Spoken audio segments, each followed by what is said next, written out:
I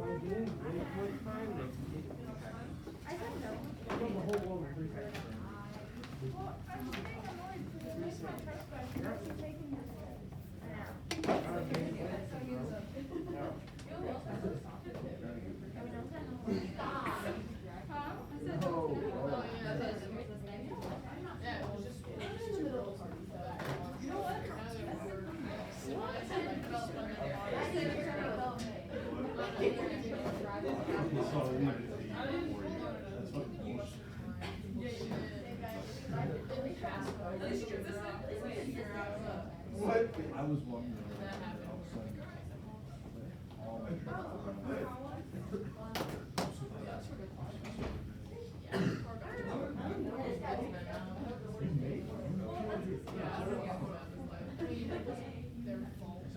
somebody who flags up. I can't believe it's already I know. Which one? Oh, yes.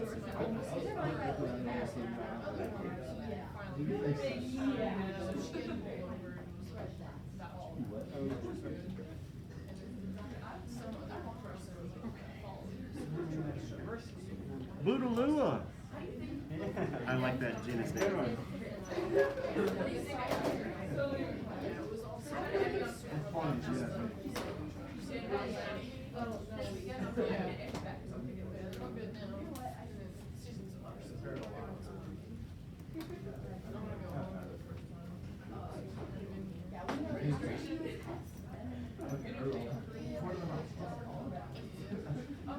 All right, let's go ahead and get started.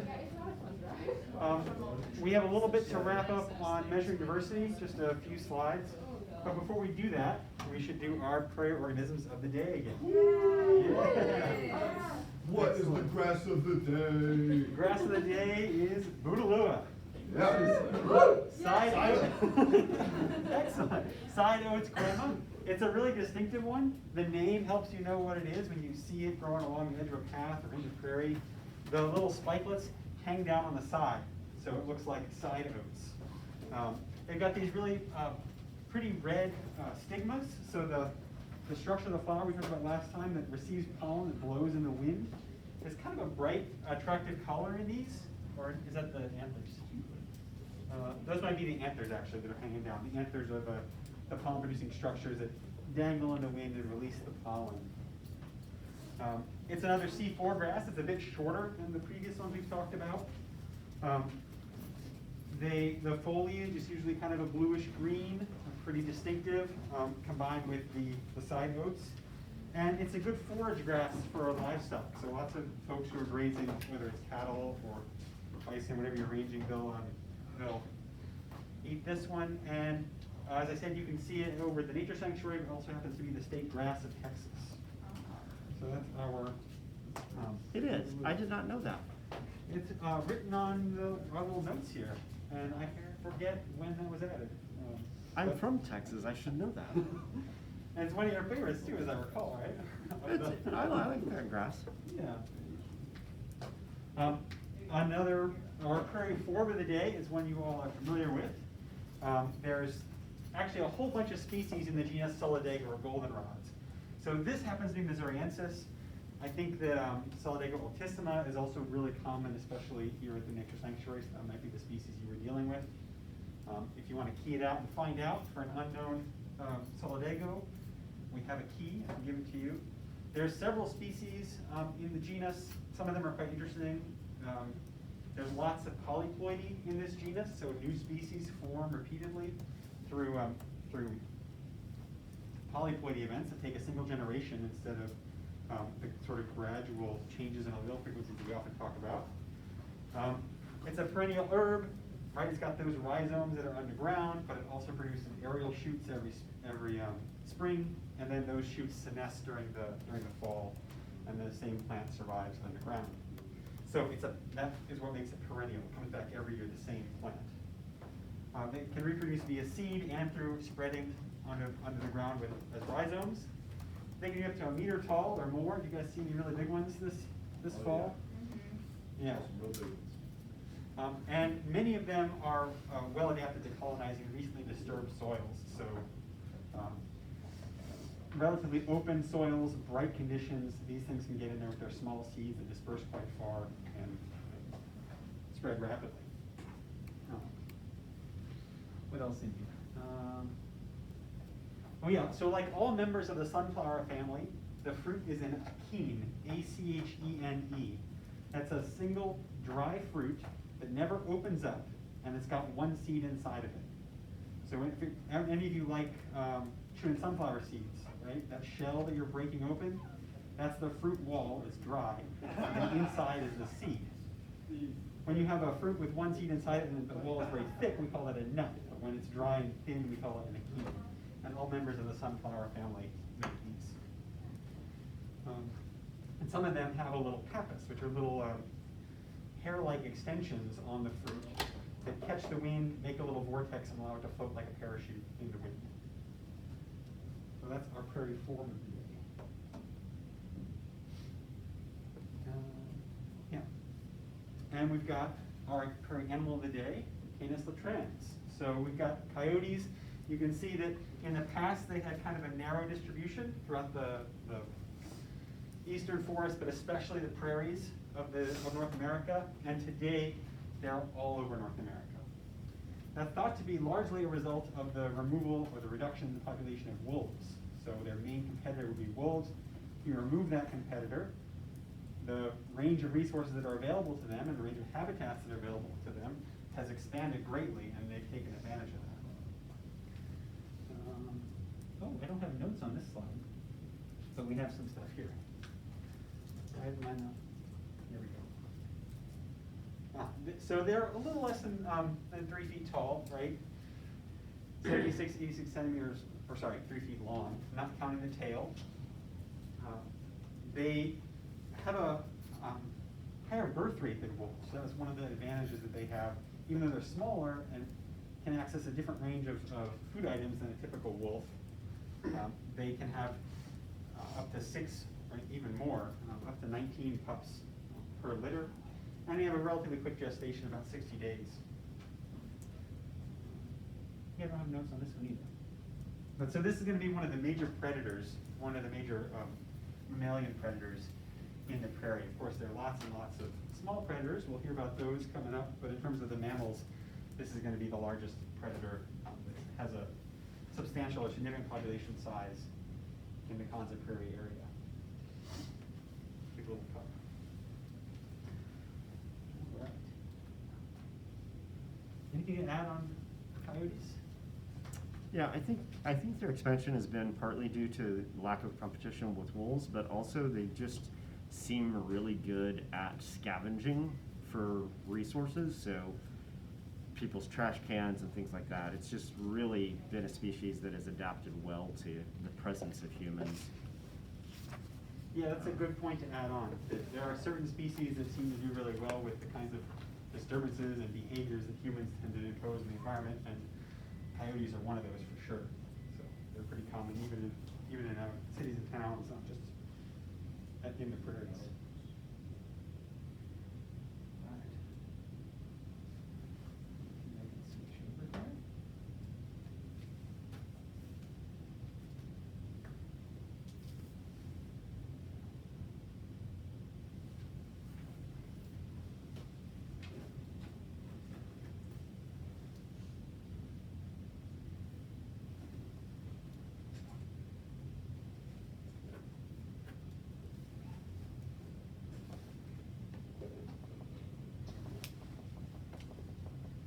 Okay, so just to recap a little bit, this was the method that we talked about at the very end of class last time, where they use to monitor species richness in the various watersheds. There are many transects independent of the research design for the Vienodal study that we're going to talk about. There are these transects. The transect consists of these 10 square meter plots, and in these 10 square meter plots, they're always recording which species are present. Of course, they're doing this in the native grazed areas, the cattle grazed areas, and the ungrazed areas.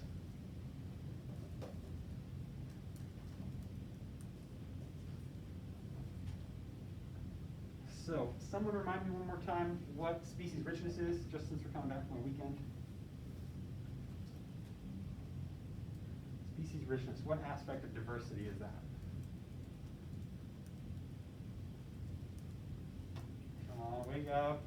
We had our prairie organism of the day. The number Yeah? of species. Yes, excellent. Number of species in an area, good. So as they're going through and accumulating plots, counting the number of species that are present, we've got the species richness in each plot. And in this table, we've got our plots where bison are present and plots where bison are absent. So you can see how many species are present in each plot. Remember, some of those species that are encountered in each plot are repeats, species that have been found in previous plots. So what you can do with something like this is ask the question, how does bison grazing affect the species area relationship? So what I mean by that is, in any given plot, you can make a comparison. So let's look at plot 6. Who has higher species richness, the site with bison or the site without bison? Yeah, the site with, right, 60. And can we find an example here where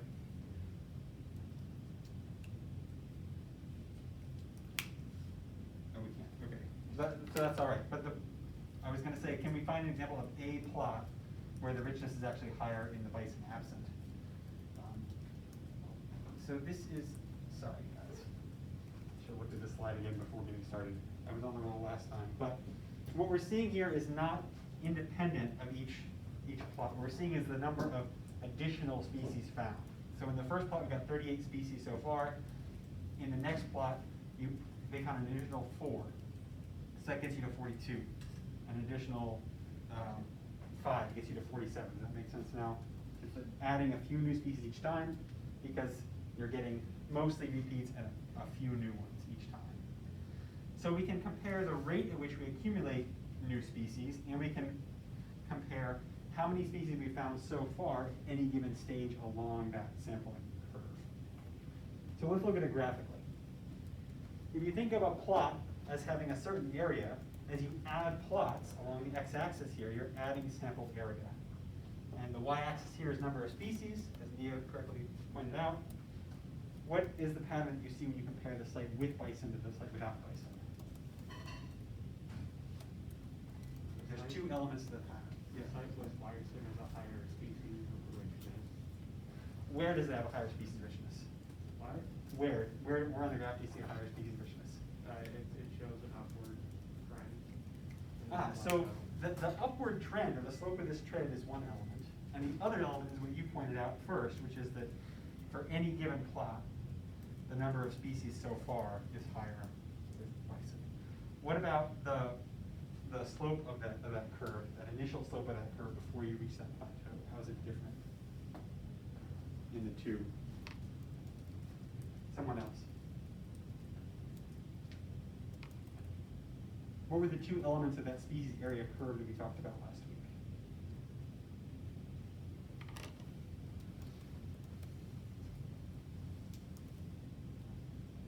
Or maybe I'll ask this, what does the plateau represent as you increase your sampling area? The plateau should approach what value?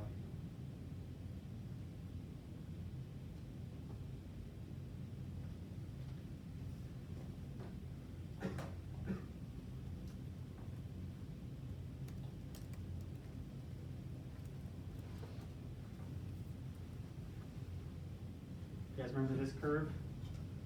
All right, we talked about how as area sampled increases, the number of species you detect increases. There's some initial slope that tells you the rate at which you're finding new species as you increase your sampling. And then what's this asymptote here?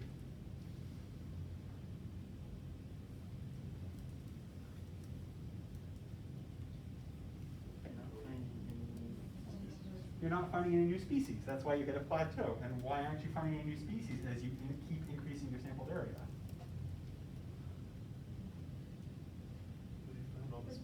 Because you found them all, right? Okay, good. You found them all. So, if you think about that initial slope and that asymptote, what do you notice about these 2 curves?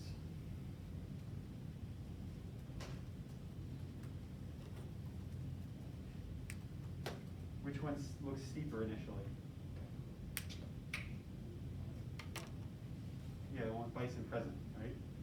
So you're finding new species with additional plots more rapidly here. What does that tell you probably about the heterogeneity of the landscape? Remember how we talked about that? If you're finding new species quicker as you go from one plot to another, do you think that suggests a landscape with high heterogeneity or with low heterogeneity?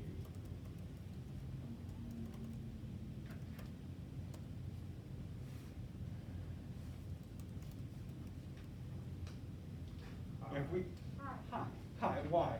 Either one of you. Why do you think high, or why not low, if that's easier to explain? Yeah. Because like,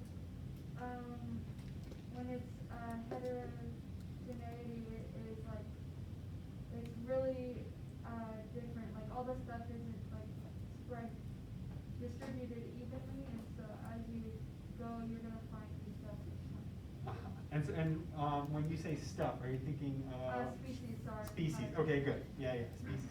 I would also have accepted resources, right? Because the resources are going to determine which species can grow. Right? So we expect maybe a higher heterogeneity there. And what about the plateau? What do you notice there?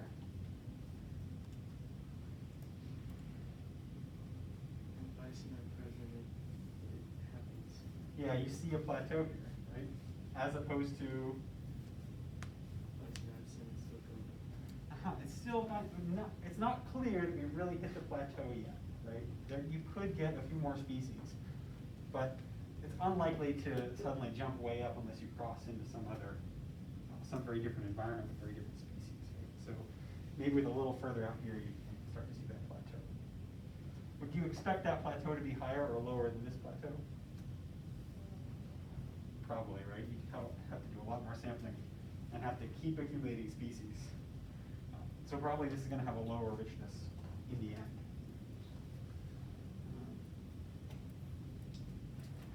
Okay. So then this slide I was going to ask about heterogeneity, which we just talked about. But think about it in terms of abundance and dominance.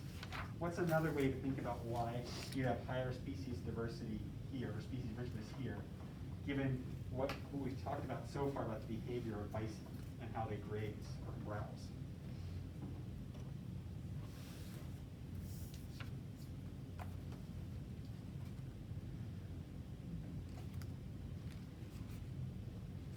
Do bison like all plants equally? What might they prefer?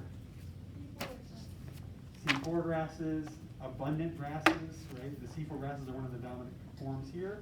So if you've got an abundant, a locally abundant grass that bison prefer, and the bison are present, what are they going to do to the abundance of that highly competitive grass?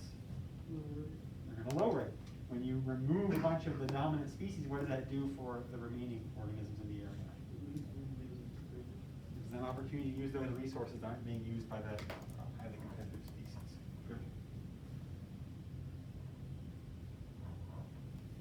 So we can also summarize that, instead of using a plot, we can summarize it using a table.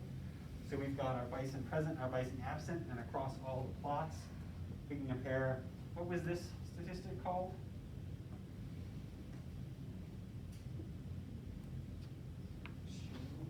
Yeah, Shannon's H, or Shannon's Diversity Index. Good. And what was the D? Simpsons, yeah. And why did we sometimes use Simpsons flipped around with the 1 minus D?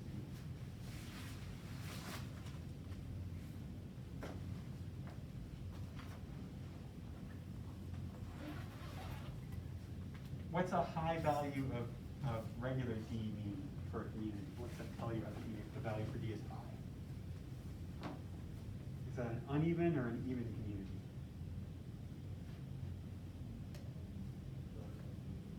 Yeah, uneven, right? If the dominance index is high, then it's a very uneven community. What do you know about evenness in general? How is evenness related to diversity overall? If you have two communities with equal species richness, and one is more even than the other, which one do you think would have higher diversity? The one that's more even, right? So we can flip the Simpsons index around, have it 1 minus D, and then it's more intuitive because then a higher number means basically kind of more more diverse or more even. So, right, bison present has a higher Shannon's H diversity index, and if you flip Simpson's D around to get a diversity index, it's also higher. These two are now congruent.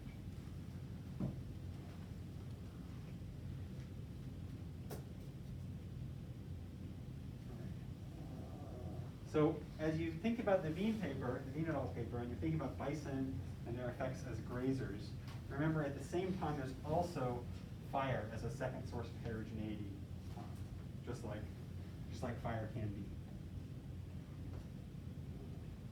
So keep that in mind as you're reading Veen et al. And think about how those two things might interact, how bison grazing and fire might interact.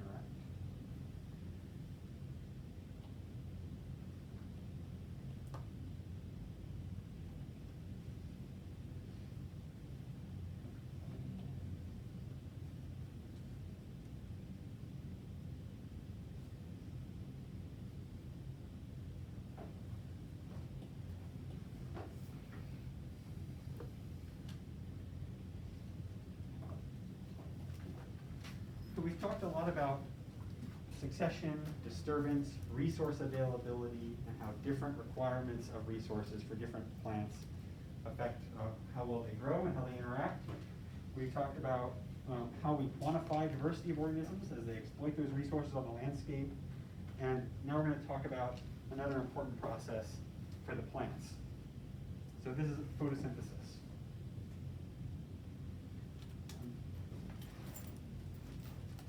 By the end of this, and for the exam, we want you guys to know about the inputs and the outputs of this reaction, photosynthesis. That initially, we'll think of it as kind of a black box. We're going to dive into it and see all the working parts that make photosynthesis function and make Earth a green planet. We're going to illustrate the relationships between photosynthesis and light availability, and photosynthesis and the amount of carbon dioxide that plants have in order to run photosynthesis. Then we're finally going to help you guys understand the difference between C3 and C4 photosynthesis, which we've seen in the different kinds of grasses that we've talked about so far. So two different ways of doing the same thing with different advantages in different circumstances. And then by the end, based on those different advantages, you should be able to predict whether a C3 or a C4 grass will have a higher photosynthetic rate or higher productivity under certain environmental conditions, and be able to explain a little bit about why that is. So, how photosynthesis works, some variations on how plants do it for different contexts and different solutions, and then actually having a good enough understanding to understand why different conditions favor different kinds of plants.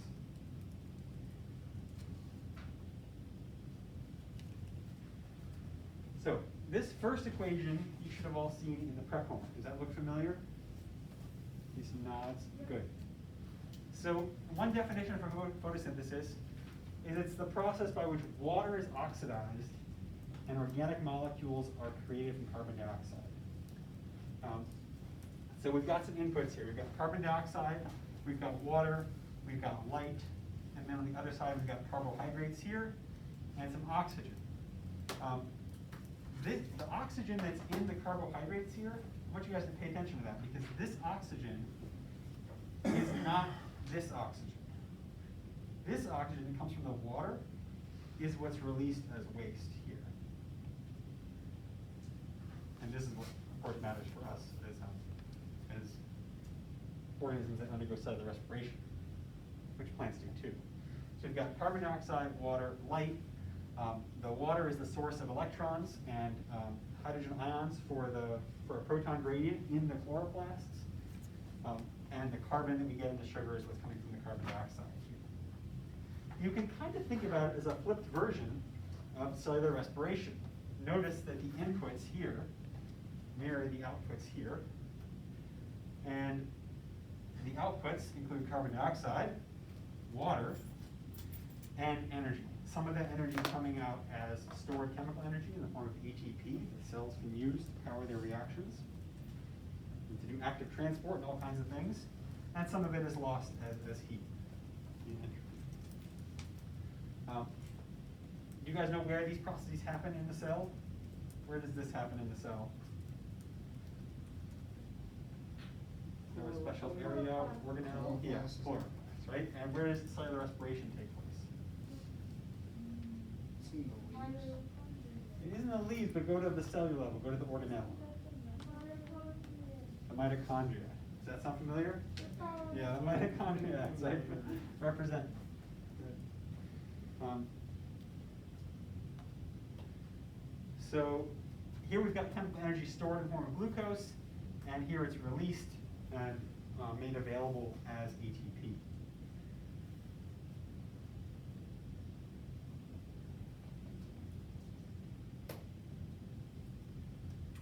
We talked about productivity or primary productivity a week or two ago. So when you think about the synthesis of these carbohydrates and the storage of energy here, that energy is then used through the process of cellular respiration to make plant tissues, to make cellulose, to make new cell materials, to make new membrane, to make plant biomass. So this is the process, just like it happens in us, that in plants is actually generating that productivity that we measure as plant biomass. So primary production refers to the production of organic molecules from carbon dioxide, either as sugars or all kinds of other stuff that we build from those sugars, or from the energy that's stored in those sugars. All right, so with that little intro, let's do a little thought experiment. This is the radish experiment. I want you guys to imagine that we've weighed out 3 batches of seeds, all with radishes, and we've made sure that those 3 batches all weigh about the same amount, about 1.5 grams. And we're going to put those 3 batches into 3 different treatments, 3 different conditions. The first one is going to be the seeds are placed on dry paper towels, and we're going to give them access to light, so under a grow light. A second treatment in which the seeds are placed on wet paper towels, again, given access to light. And 3 seeds placed on wet paper towels, and these are in the dark, so they're not under a grow light.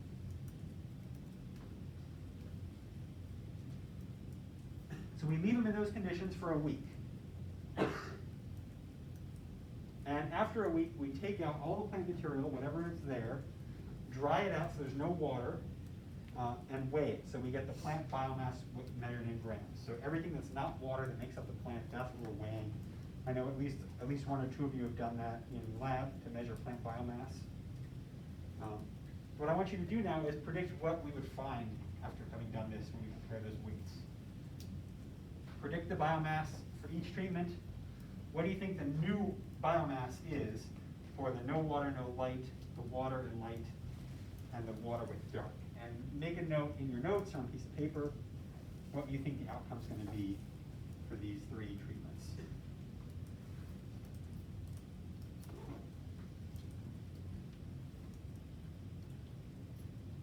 And you can, let's do it this way. You guys can talk in your groups if you want to compare and see what you're thinking through as you make a hypothesis.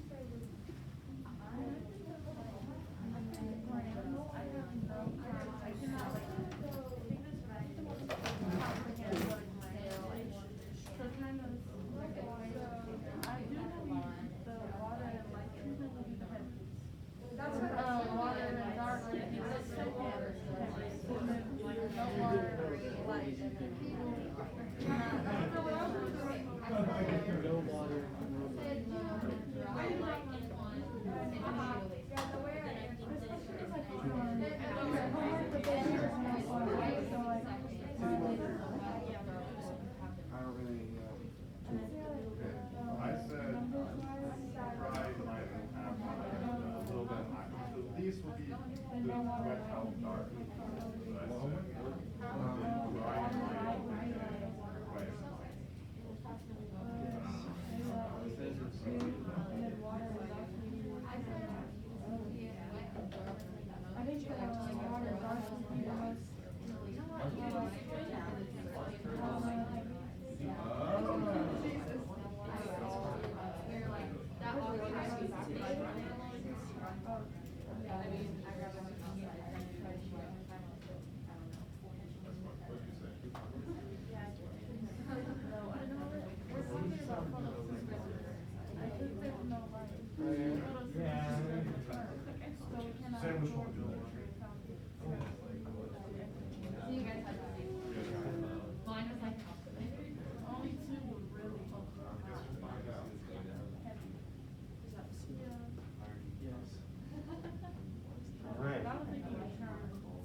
your comparisons?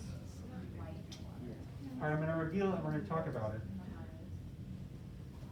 These are the values at the end. So the one with light and no water, the new mass, 1.46 grams. Ones with light and water, 1.63 grams. And the ones with no light and no water, 1.2 grams. And the question is that what you expected, or is that different? And if it's different, why are these treatments different from what you thought or from the original 1.5? So what about athletes? Can you all tell me about what you all thought of? And whether you got any of these predictions in the right direction, or were you surprised by any of them? So, we said that of course the light and the water, that mixture is going to grow more because it's able to, further synthesize, all that jazz, kind of like the good conditions that a plant needs. Yeah.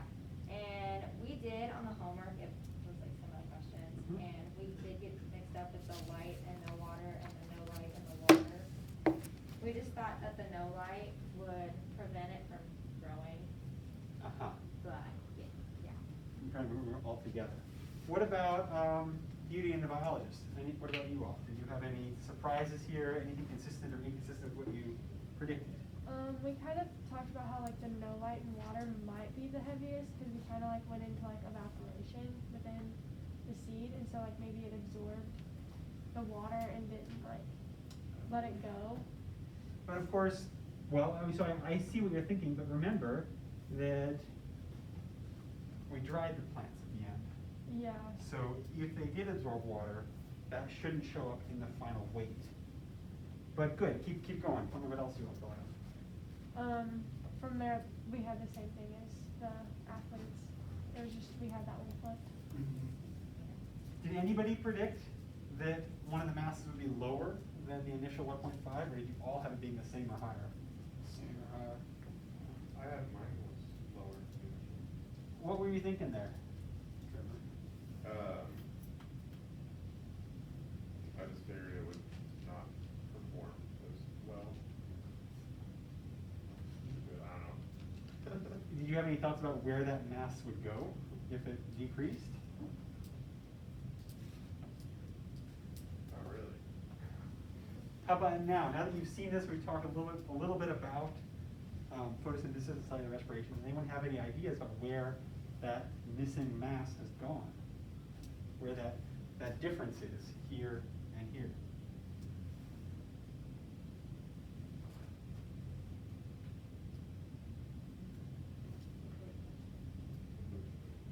Before I give you the answer, let me ask you to think about a slightly different question. Here's a little seedling of a tree. You got the first two leaves that come out, and then the first two leaves that are of the adult form or the mature form. And over the course of several decades, you go from that seedling to this large tree. Where did that stuff that is the tree come from? Photosynthesis. Explain. Well, I mean, the process of photosynthesis would create glucose and energy, and then it just adds on cell tissue. So what are the inputs that creates glucose and energy? Or glucose with that stored energy? Sunlight, water, nutrients, and you have your What do you mean by respiration. nutrients? Let me dissect that a little bit. Like water, and then like nutrients in the soil. So this is a common misconception we want to get at here. Can you show me where the nutrient inputs are here? I have no clue. That's because they're not there, right? So the only thing you mentioned so far that's in there is water, right? Which we don't generally consider a nutrient. Think about nutrients, think about nitrogen, phosphates, potassium, calcium, those kinds of things. Right? So one of the inputs here is water, but I told you that most of the mass of this water is in the oxygen, and the oxygen is what the plant releases as waste. So that's not where the plant biomass is coming from, at least not the water part. What else is going into photosynthesis besides water? Carbon dioxide and light, right? Which of those has mass? Yeah. So where did all this stuff come from? Want to say it again? No. No. This is the mass that is now plant tissue, but it was something else before it was plant tissue. There are masses, matter is not created or destroyed, this is transformed. Carbon dioxide and water. Just the carbon dioxide. Remember the water, that oxygen is released as gas. This was atmosphere. It was atmospheric carbon dioxide before it was a tree. And that's true for everything you see out here. Most of the mass is carbon.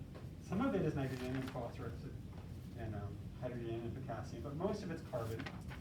Most of it's the carbon that makes up the cellulose of the plant walls, or the lignin that makes up the wood. And all these trees, all this grass, most of that plant biomass was just atmospheric carbon dioxide before it was a tree. So if you think about the mass that can be in the air as carbon dioxide, now, why did the mass go down here, especially in this third one?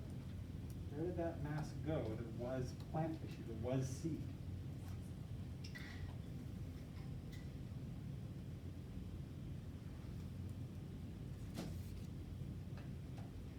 This one's getting carbon from the atmosphere into plant tissue.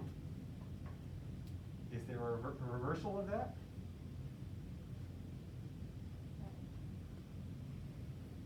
So, where did the mass go?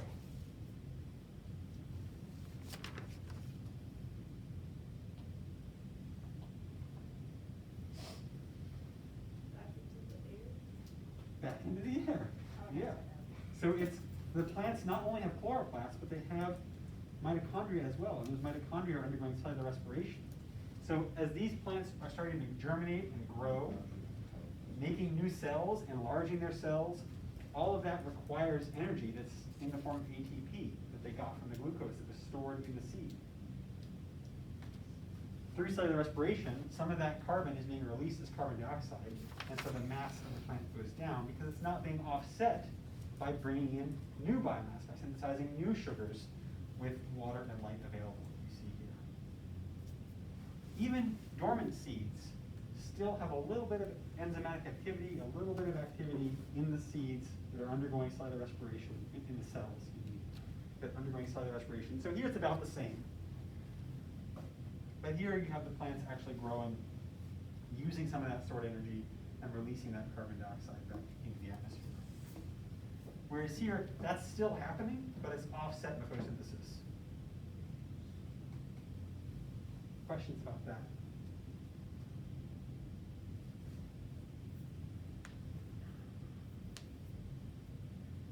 Let's look at some of the machinery here.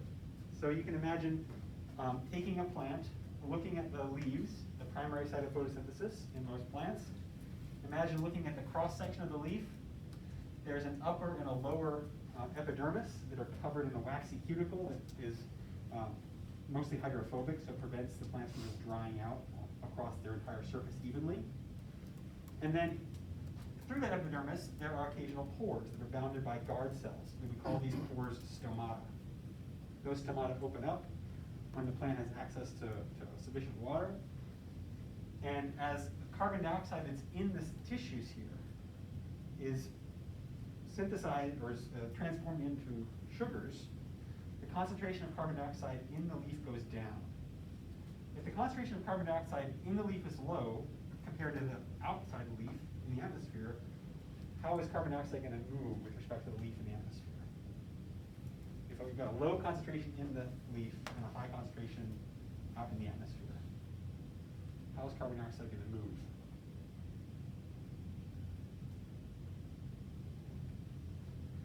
Or diffuse, right? You guys know about diffusion?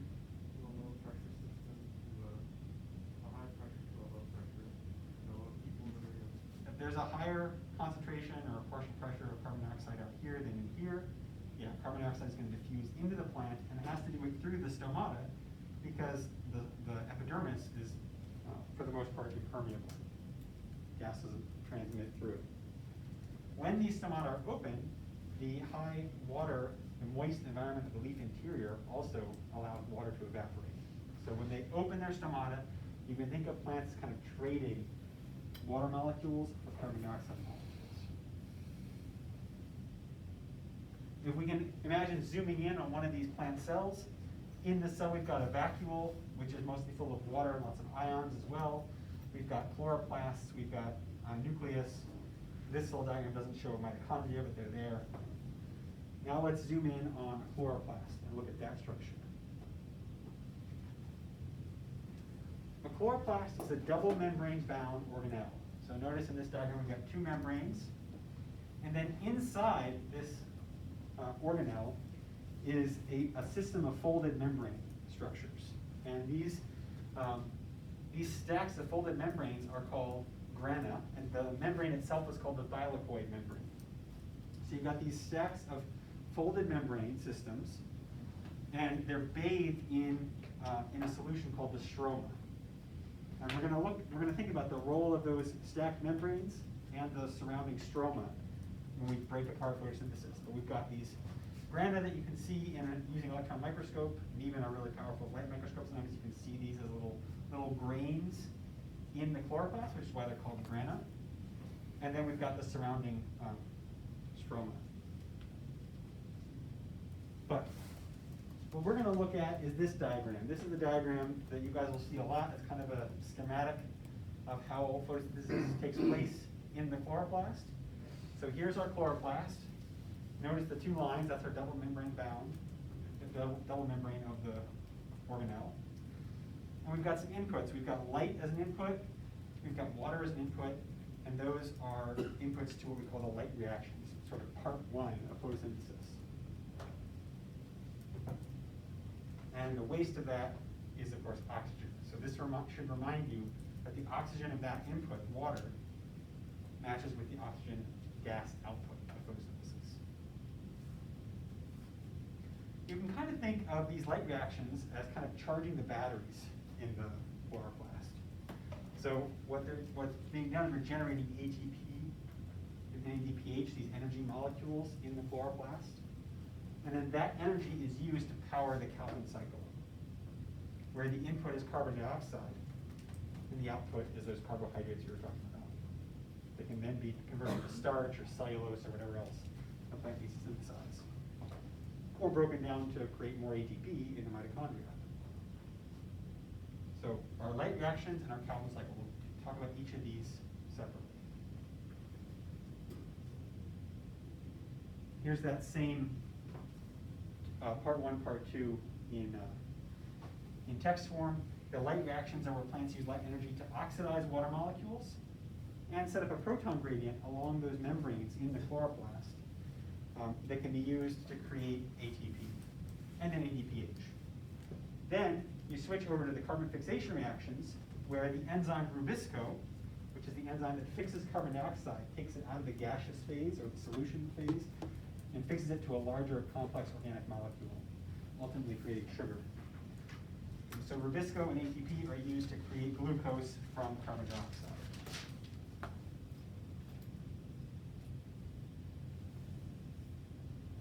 If you can imagine looking at one of those stacks of thylakoid membrane, those grana, with such a high-powered scope that you could see the proteins that are bound to those membranes, what you would see is that those membranes are full of all kinds of machinery.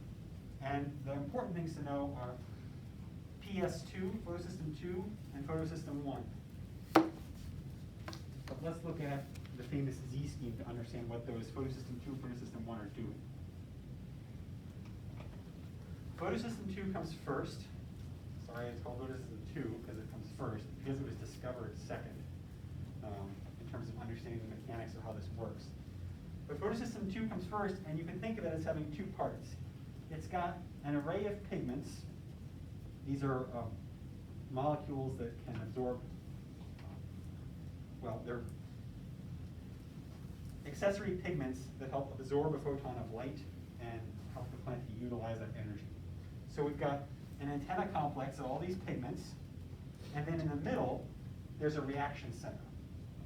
A reaction center where an excited electron can raise the energy state of that reaction center. So what's happening here is a photon of light hits the accessory pigments, and there are electrons in that antenna complex that are then excited. As those electrons are excited, they can move around between molecules. eventually arriving at the reaction center. When the excited electron arrives here, the energy state of the reaction center is increased. And that's what's going to be on the y-axis here for the rest of the figure, the energy state. The electron in that reaction center can then move down an electron transport chain. So that's what this represents, the electron transport chain. And as it moves, it loses some of that energy until it reaches another reaction center. In the process of moving down this electron transport chain, which is happening across this membrane,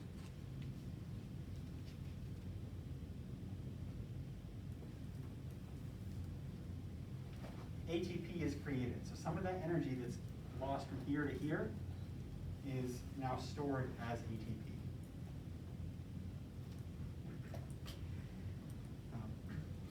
This electron that was excited here and then started its way down the electron transport chain here has to be replaced by an electron, a new electron in this system. That's where water comes in. The new electron comes from water, and as you break that water molecule apart, the products are hydrogen ions and oxygen. Oxygen in the gaseous form, O2, is released, and that's the waste product of photosynthesis. So it's just replacing the electron that's on its way down the electron transport chain. Okay, back to the original electron. It's here now. It's at this new reaction center. This reaction center also has an antenna complex, pigments that can absorb photons and excite their electrons. This is photosystem 1. As light energy is converted to chemical energy here in the reaction center, that electron is excited again. So the P700 reaction center is then elevated. We got a really high energy state. And we have a second transport chain, the result of which is the synthesis of NADPH, another energy molecule. Think of it similar to ATP. It's another energy storage molecule. So here the electron reduces NADP plus to create NADPH, which can then be used for other processes that need chemical energy. So make sure you know these 6 steps and how they correspond to this system, which we call the Z scheme. The reason it's called the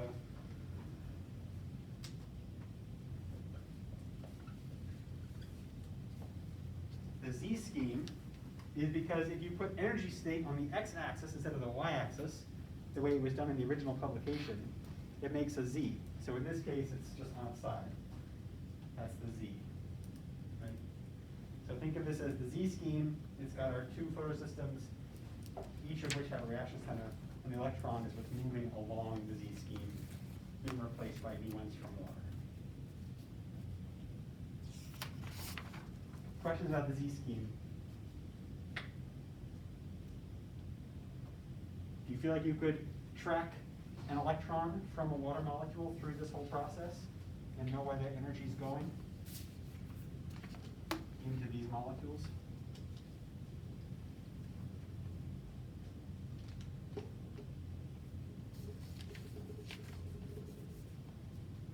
Maybe I should ask one more thing about ATP. What is ATP? Energy. Yeah, how is it stored in ATP? Where is the energy? Say it again? So, did you say fat cells? Oh, no. So, think about the structure of an ATP molecule.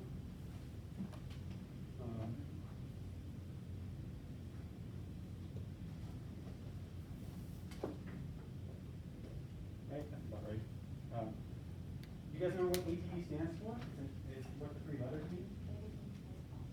Yeah, adenine, triphosphate. You got three phosphates on here. These bonds, especially that third one, are high energy. So it's easy to remove that phosphate, and the energy that's stored in this bond can be then used for other processes. So as the electron is moving down the transport chain, this difference in height here, which represents the energy state here, that energy is what's going into that third bond. So you go from adenosine diphosphate, which is 2, add a third one on, you get triphosphate. That's energy stored in that third bond, or second bond to the third phosphate. Does that help a little bit? So now we're storing energy here, and it's a similar situation with ADPH. It's just the bond to the hydrogen. It's storing that energy.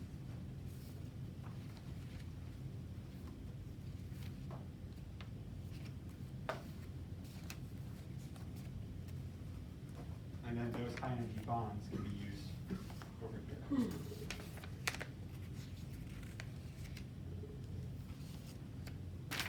All right, so let's think about the Calvin cycle now. What do we do with that stored energy, with that ATP and ADPH? Well, the Calvin cycle is a long and complicated series of reactions, and it produces more than just glucose as an output. All kinds of other organic molecules, but we're going to try to keep it simple, and I want you guys to know these 3 phases. We've got a whole cycle, and it's got 3 stages to it.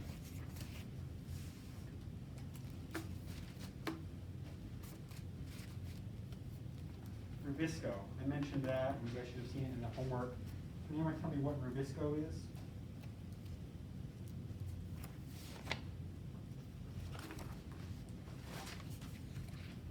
I think it was in the homework, wasn't it? Not about Rubisco.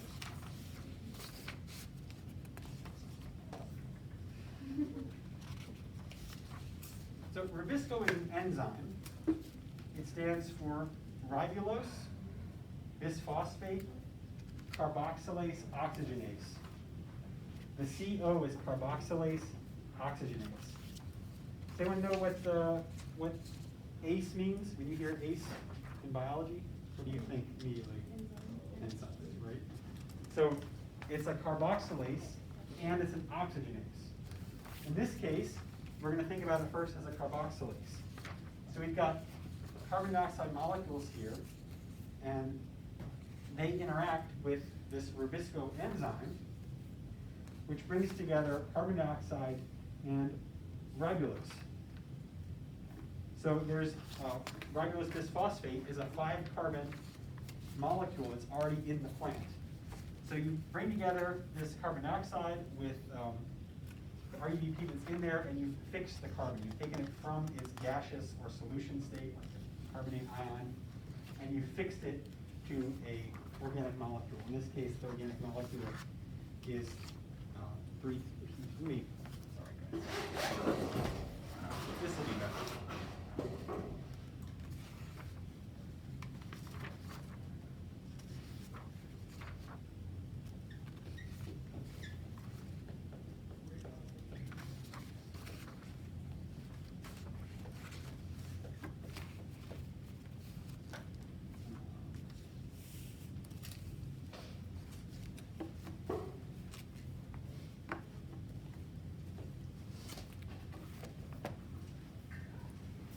So ribulose bisphosphate is a 5-carbon compound.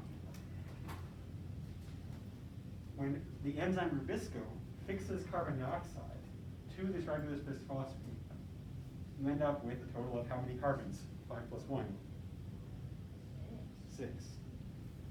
The output is actually 2 molecules of this thing we call 3-PGA, phosphoglyceraldehyde. So 2 molecules of 3-PGA. The 3 reminds you of 3 carbons, but there's 6, right? So we have to make 2 of them. That's the first step, carbon fixation, and it's facilitated by this enzyme Rubisco. That's what's written here.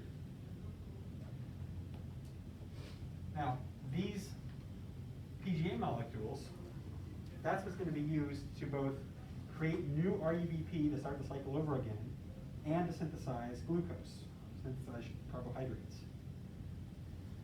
But in order for this to be useful in creating the high energy molecule glucose, there has to be some energy input in the system. So we have this stage 2 reduction.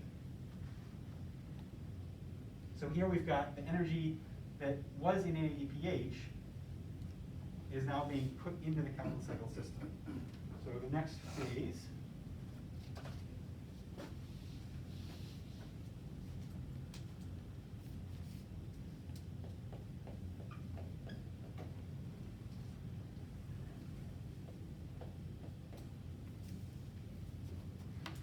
is taking this 3PJ molecule and reducing it, adding energy, you can think of it that way, but reducing it such that you get G3P, a new organic molecule. This is what can easily be combined to make a glucose molecule. How many carbon atoms are in a glucose molecule? How many carbon atoms in a sugar? 6, right? So you need 2 of these to make a sugar molecule. That's what's shown here. When plants make sugar, they generally will store it in the chloroplast as starch because starch is insoluble. So if you've got sugar being produced here, if the concentration of sugar in the chloroplast got too high, the reaction would stop. But by converting that sugar into starch, so it's out of solution, it keeps the concentration of sugar in the chloroplast low, and the reaction can proceed producing sugar. The problem is, if we have 5 molecules, or 5 atoms of carbon here and 1 carbon atom here, that brings us to 6, which we just add some energy and then we have a sugar. But we need RUBP at the end here so that it's ready for the next incoming atom of carbon. So most of the time, what this is doing is actually just making more RUBP.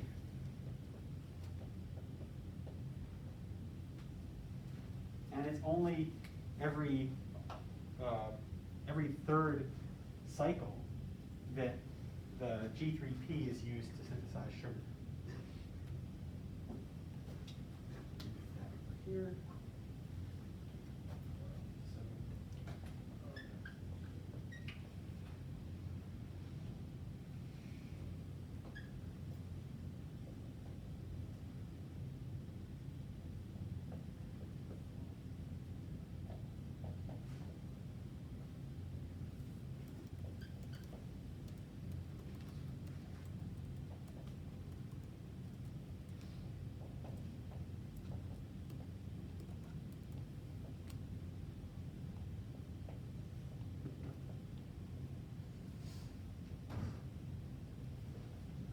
So every 3 turns of this whole carbon cycle, you end up recreating 3 molecules of RUBP and 1 G3P that can be used to make sugar. The other G3Ps that were created were used to make RUBP again. So it takes a total of 6 turns to get enough G3P to make a molecule of sugar and also regenerate the RUBP so the cycle can proceed. So it's kind of amazing all this works, right? We've got this molecule, we've got this enzyme here that fixes carbon from the atmosphere. We've got this reaction center that can oxidize water and release those electrons for use. And we've got this system where it takes 6 turns of the cycle to make just 1 sugar molecule. Rubisco is probably the most abundant enzyme on planet Earth, because it takes so much to create the productivity that we see outside of our office every day. Yep.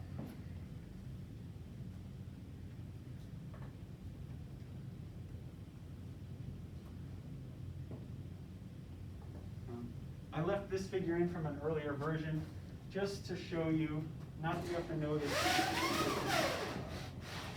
version of it, but just to remind you that some of this G3P is used directly to create more RUBP. It doesn't necessarily all go to making sugar. Some of it proceeds straight over to RUBP.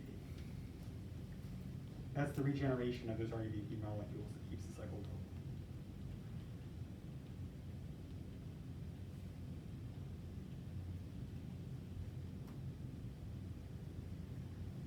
All right. So let's do a review. What are the inputs to the light reactions? Light, Yeah. H2O. Light and water, good. And the outputs? Oxygen. What other outputs are there but kind of internally? It's the ATP. The ATP and the NADPH. Good. And then what are the inputs to the Calvin cycle? CO2. CO2, and of course, ATP. right. Good. Once this ATP and NADPH are broken down, once those high energy bonds are broken, what's the output that's going to go back to light reactions? Yeah, ADP, NADA, NADP plus, hydrogen ions, right? And what's our main output here? Sugars. And what's the little jump across here that we're leaving out of this diagram? The Calvin cycle? Regenerating, using the GPP to regenerate what molecules? RUBP. RUBP. So that can be fixed by Rubisco into carbohydrates. All right, so there you go. Because I was a little behind from last time, I'm now behind this time. But let's pick up with this graph at the beginning of class. How are we doing on time? I guess we have 5 minutes. Let's do this graph, and then we'll talk about what limits photosynthesis. Okay, let's do this one. So, photosynthetic photon flux density on the x-axis. We're thinking about graphs, how you want to present them. Always start by defining your axes. What do I mean by photosynthetic photon flux density? Any guesses about what that could mean in plain language?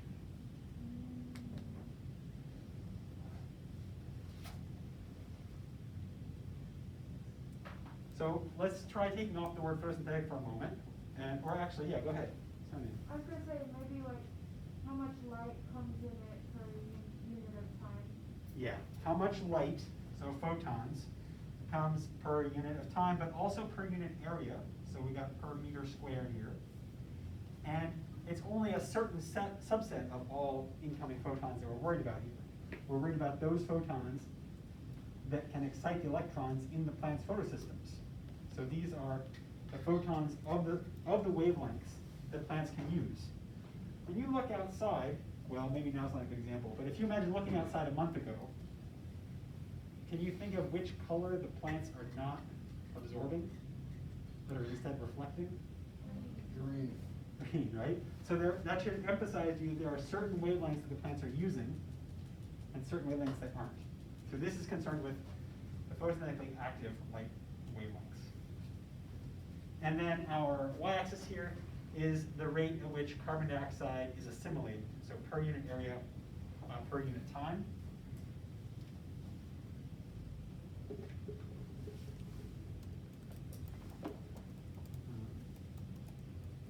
Plants can use both blue light and red light in their photosystems. Both of those photons can be used to excite electrons and power the Z scheme.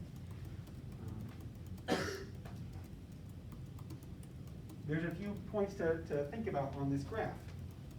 What do you notice about the relationship between light intensity and carbon dioxide assimilation rate? How would you describe that relationship? Someone from the high toppers, how would you describe this relationship that you're seeing?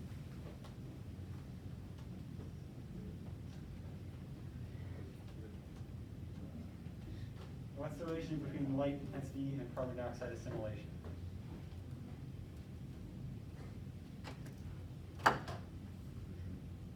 Or you could think of it this way: when someone says, "What's the relationship?"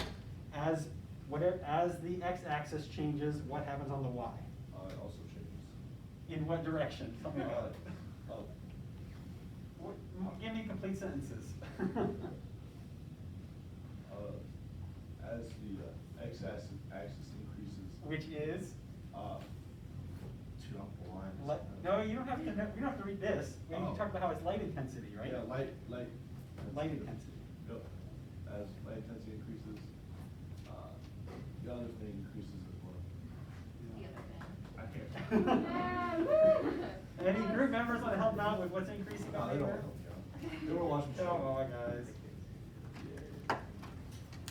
More light, more carbon fixation, right? What happens as your light gets really bright? Garrett, what happens as light gets really bright? Evens out.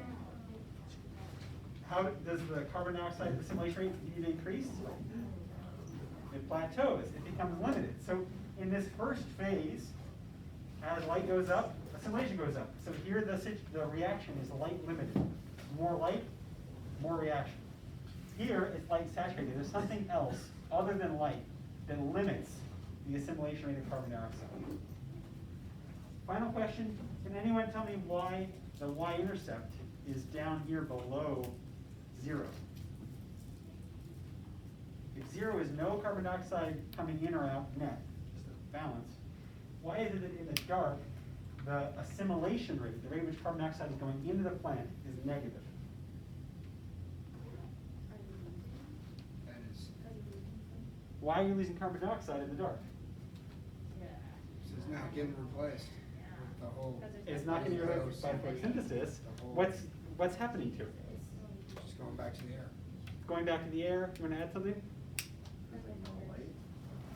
Well, there is no light, so why is what's happening to carbon dioxide if the assimilation rate is negative? It's going, Back into the atmosphere. why would carbon dioxide be released to the atmosphere?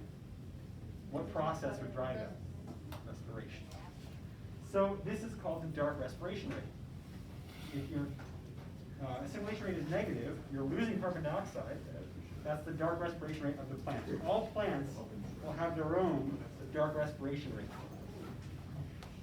All right, we'll pick up here on Friday, I guess. Friday. But we'll see you in lab Tomorrow. Yep.